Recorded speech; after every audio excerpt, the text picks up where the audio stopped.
Hey, welcome to the channel. I'm excited about this week. It's been a long time coming for me. And if you're wondering about this little number here, little birthday present from my old lady. So now the only thing missing is a shop. So let's get it.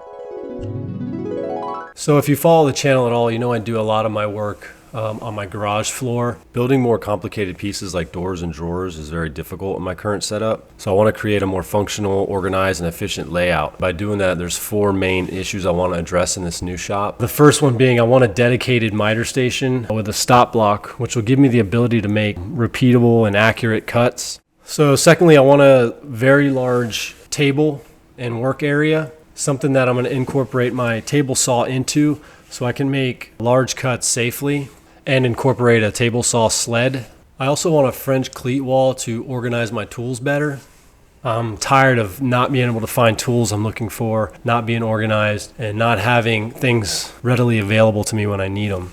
And so lastly, but definitely not least, I really want to have a dedicated kind of dust collection system set up. I've had bad lungs since I was a kid. Not to mention the amount of sawdust that gets in our house from the garage absolutely drives my wife crazy. All right, so let's get into it.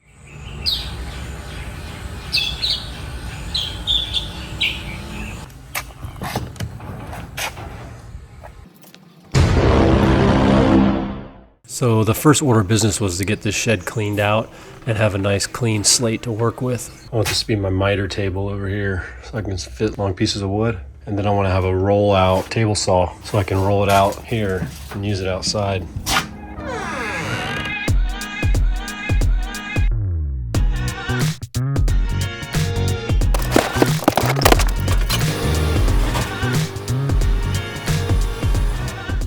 There was actually a hurricane on the way as I was filming this video, so I took this as an opportunity to crank my generator, make sure it was working.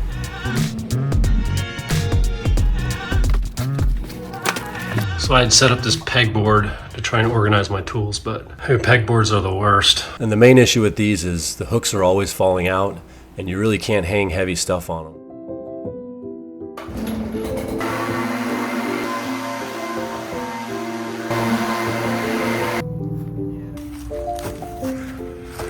Here we go. We got a completely blank slate. The shed has a lofted area, and the bottom joists are a perfect place to store all my extra lumber because I've collected quite a bit over the years.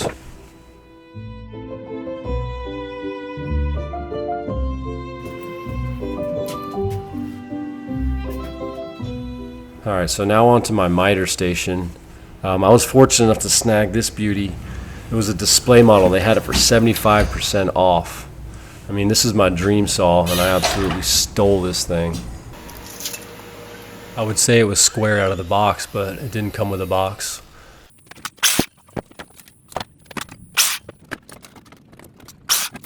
So the plan here was to just build two boxes out of 2x4s, and then I would build a platform for the saw once I had the two sides finished.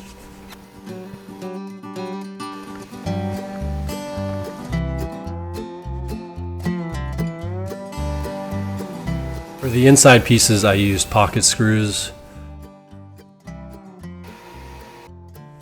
2x4s require the 2.5-inch screw.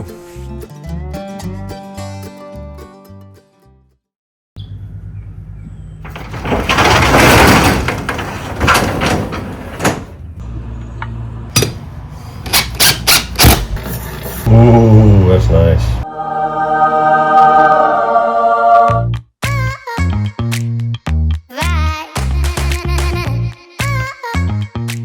So the other side of the miter table was just kind of rinse and repeat.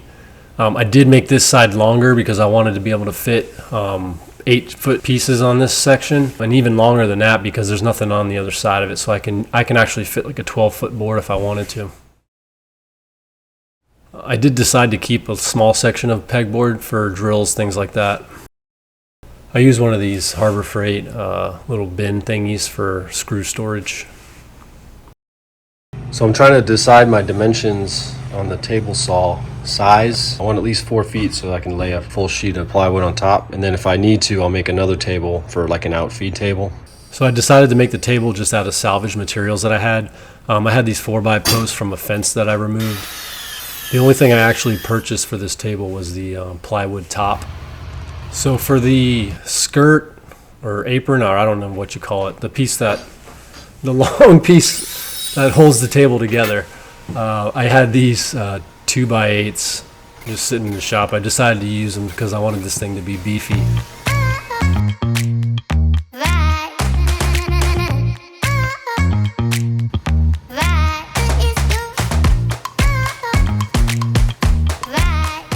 My wife got me one of these glue bots for my birthday, and man, those things are awesome. If you don't have one, I highly recommend them. I'll leave a link in the description. Because I'm lazy and didn't want to take any measurements, I basically just built this thing upside down. My concrete pad is pretty level, so I just laid the saw upside down and then mounted this so that the saw would be perfectly level with the top.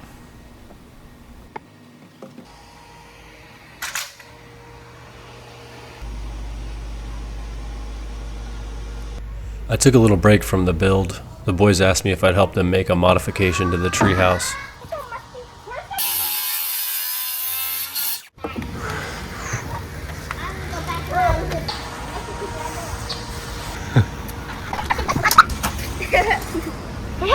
I bought these casters on Amazon. It looks like there's a lot of parts, but they're pretty easy to put together, and they come with this nice little template. But even with the template, I still ended up mounting it upside down like a dummy.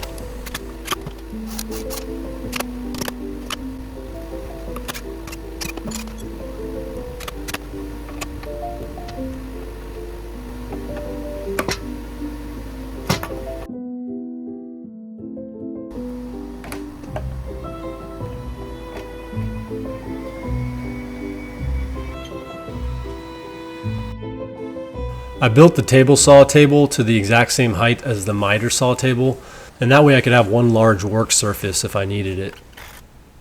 For the bottom, I just screwed some 2x4s on with a middle bracket, and then I had some old OSB I wasn't using. Sitting out in the yard is in pretty bad shape, but it'll make a good base for it.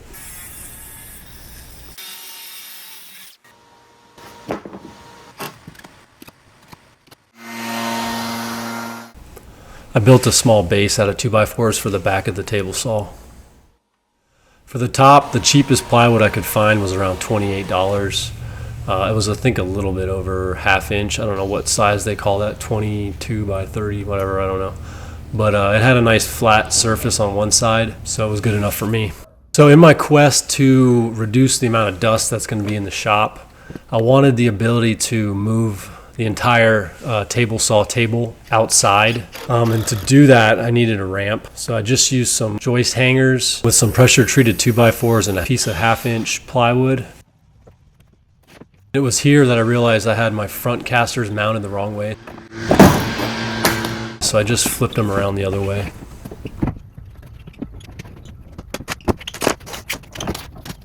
This table was pretty heavy once it was all said and done. So I ended up buying a little hand crank with a few pulleys. Crank, crank, crank, crank it up. Hoist the sails! Avast me hearty, me wants the redhead. So I made a boo-boo. Doors do not close.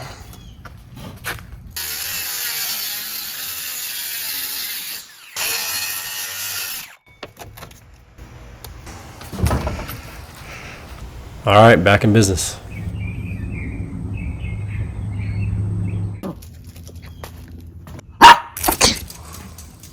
Good boy.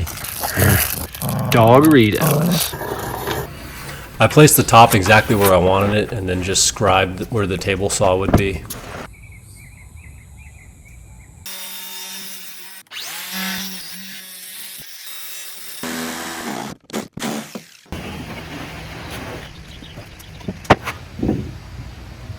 I used the cutout piece as the base for the table saw. The saw surface itself is about 1/8 of an inch proud of the table. I wanted to keep this table as large as possible, So I bought these nifty little brackets so I can fold the table down when I'm not using it.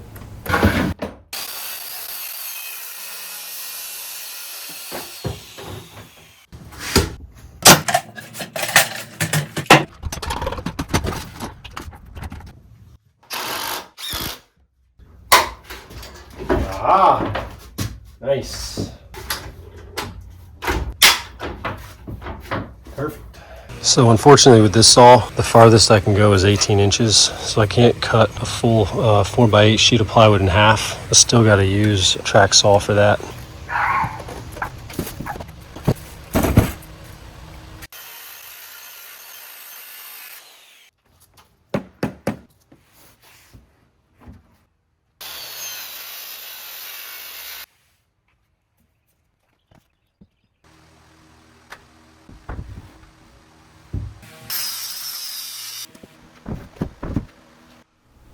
And a combination square for the win here. It pays to have the right tool for the job when you need it.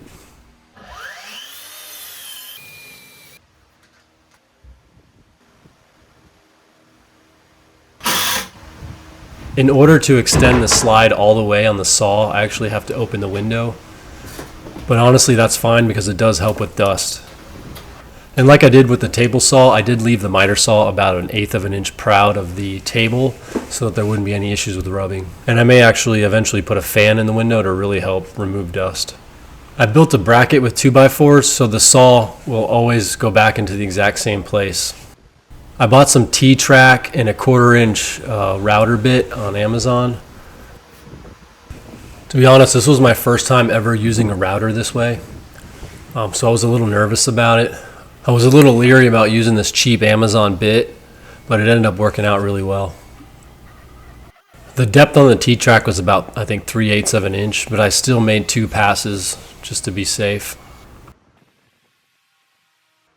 I found these little stops that go into the track, and they actually work really well.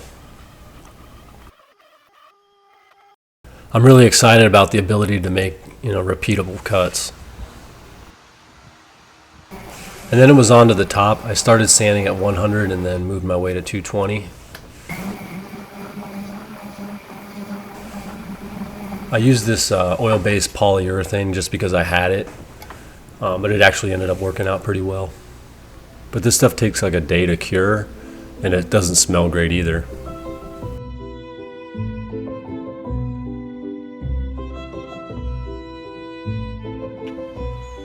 And now on to the crosscut sled. I found these polyethylene miter bars. They were like $10 on Amazon, and they come with screws. So at this point I was feeling pretty confident with my router. So I tried to do this in one cut, and 2 passes it is. For the sled, I'll be using a scrap piece of 3/4 inch plywood, ripped down, and then these 2x4s, I'm going to take the rounded edges off. So this is my first time making a crosscut sled. It was kind of a learning process for me. I'm glad I realized I placed this screw exactly where the blade would be. I placed some shims in the miter track so that the miter bars would sit proud of the table saw face. And this was my first time ever using CA glue. So, whoa, exciting times for me right now. I've learned so much watching other YouTubers. There's so much good content and such a wealth of knowledge out there that you can really learn how to do anything you really want. It's been fun bringing you guys on my journey as I learn some new skills. Hopefully we'll learn some stuff together. But if you are enjoying the content, let me know. If you're not, let me know. If I'm talking too much this video, let me know, because I'm still learning every day when I do this stuff.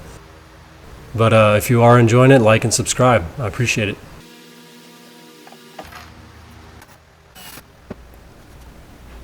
I realized here that I had over tightened the screws, and what happens is it squeezes the plastic so then it doesn't slide very well.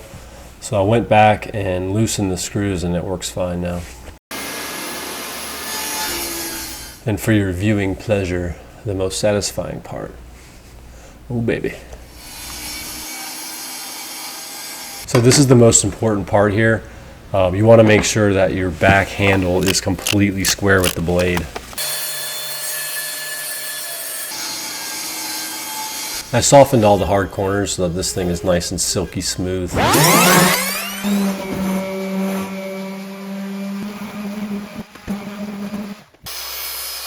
I then added some T-track and this fancy little stop that can fold up out of the way when you're not using it. I also found some tape measure material. I locked in my stop and cut a piece of wood. I then measured the piece of wood and then applied my tape accordingly. And believe it or not, I got this thing dialed in the first try. I gave the table saw table the same treatment as the miter station. I also went over all the outside edges with a round over bit.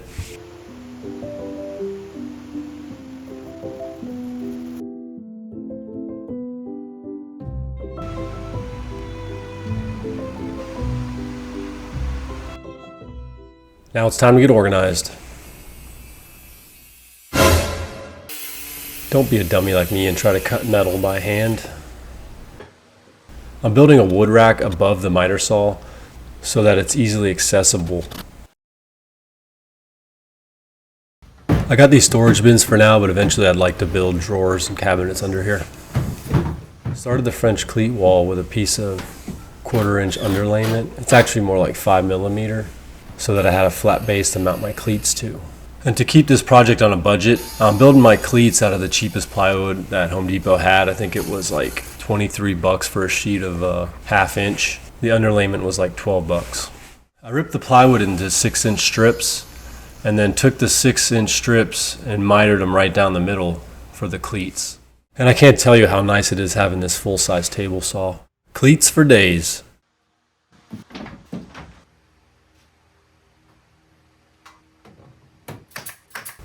I used the 6-inch piece of plywood for my spacing. I first nailed all my strips to get them where I wanted them, and then I went back and screwed them all into the studs.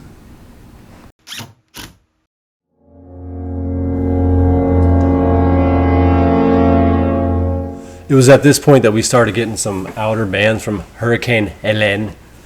It was so nice to just be able to pack up my table, wheel it in, and work inside.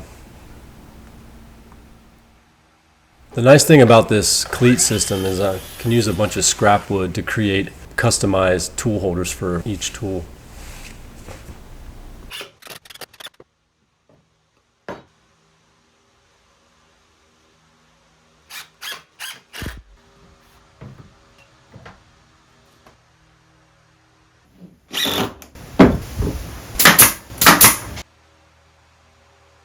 Dust collection, yay!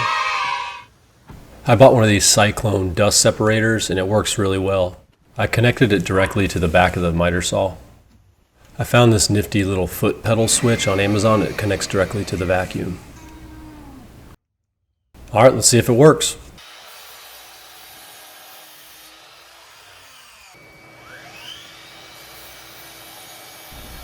Amazing. One more time for the people in the back. No dust. I have a second vacuum under the table saw for the table saw and also when I'm doing pocket holes. If you've seen any of my previous videos, you know I'm trying to use up this old salvage fence that I had, and this project's no different.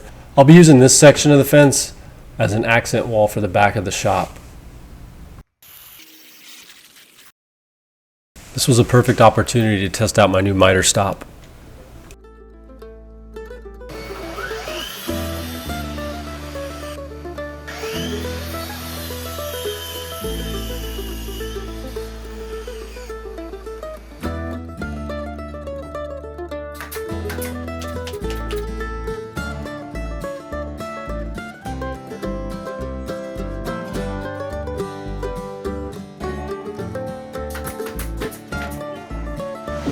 Go, pull the trigger. Are you out of ammo?